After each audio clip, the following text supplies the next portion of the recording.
السلام علیکم دوستانو، شیردل تخنیکی معلوماتی چینل ته ښه راغلاست. الله تعالی دې وکړي د صحت او عافیت جامه پتن ولرئ. زموږ د نن ورځې ټاپک او موضوع دا د انډکټر په باره کې ده دوستانو، د ویر د کویل په باره کې ده. زه غواړم په دې هکله ستاسو سره مختصر او عمومي معلومات شریک کړم ترڅو تاسې د انډکټر په رابطه معلومات حاصل کړئ. نو دوستانو دا ویډیو تر اخره پورې وګورئ، مې مس کوئ ترڅو تاسې ته ګټه او پیدا ورسیږي. نو راځو ټاپک او موضوع ته. وټ از انډکټر؟ انډکټر یا کویل څه ته ویل کیږي؟ انډکټر از ا پیسیو الیکټریکل کمپوننٹ.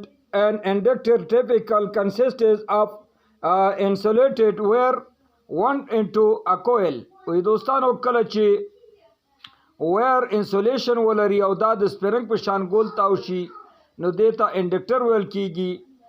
that is storage energy in magnetic field when electrical current flow through it. وی کله چې د دې نه الیکټریکل کرنٹ تیریږي نو په دې کې دوستانو انرژي سٹور کیږي او میګنیټ پیدا کوي، نو دې ته ویل کیږي دوستانو انډکټر. دوستانو راځو د انډکټر سمبولونو ته. عموما د انډکټر سمبولونه په څلور ډوله دي چې عبارت دي: اول د ایر کور انډکټر، دوهم د ایرن کور انډکټر، دریم پرټي کور انډکټر او څلورم ویریبل کور انډکټر. نو دوستانو ایر کور انډکټر عبارت د هغه انډکټر څخه دی چې د دې سره نور مواد یو ځای نه وي او یوازې وي او شکل په دې شکل سره ښودل کیږي. او آیرن کور انډکټر عبارت د هغه انډکټر کور څخه دی چې د دې سره نری نری پتری یو ځای شوي او شکل په دې شکل سره ښودل کیږي. او پریټي کور انډکټر عبارت د هغه انډکټر څخه دی چې په دې په منځ کې مواد موجود وي او شکل په دې شکل سره دوستانو ښودل کیږي. او ویریبل کور انډکټر عبارت د هغه انډکټر څخه دی چې دا ریزسټنس بدلوي را بدلوي او شکل په دې شکل سره ښودل کیږي.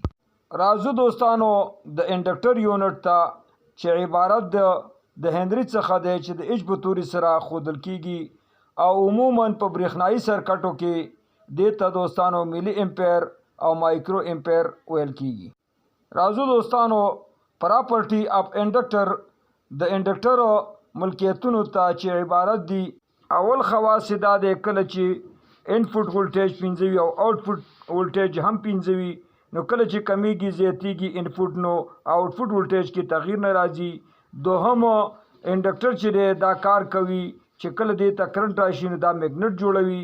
او دریم پراپرټي او شخصیت دا دی چې دا انرژي سٹور کوي او میګنیټ جوړوي. راځو د انډکټر د استعمال ځایونو ته چې په کوم ځایونو کې موږ کولی شو انډکټر استعمال کو. په ډایرکټ کرنټ کې یعنی په ډیسی کرنټ کې د انرژي د سٹور لپاره استعمالیږي. او بل په ډایرکټ کرنټ کې یعنی په ډیسی انرژي کې د الیکټریکل میګنیټ لپاره استعمالیږي. او په ایسی کرنټ کې د ولټیج او کرنټ د سټیپ ډاون او سټیپ اپ لپاره استعمالیږي. او په ایسی کرنټ کې د الیکټریکل انرژي په میکانیکل انرژي بدلوي. او په ایسی کرنټ کې دا د فلټر پرپوز لپاره استعمالیږي. راځو د انډکټر فارمولې ته چې ال مساوي کیږي وی تقسیم پر ډي آی تقسیم پر ډي ټي معنی. او دا دوستانو انډکټر چې د پولارټي سیستم نه لري لکه د بیټرۍ او بل په شانتي مثبت او منفي قطبونه نه لري نو د هر طرف نه دوستانو چې تاسو ته مثبت ورکوي یا منفي ورکوي دا کولای شي دوستانو میګنیټ جوړ کی.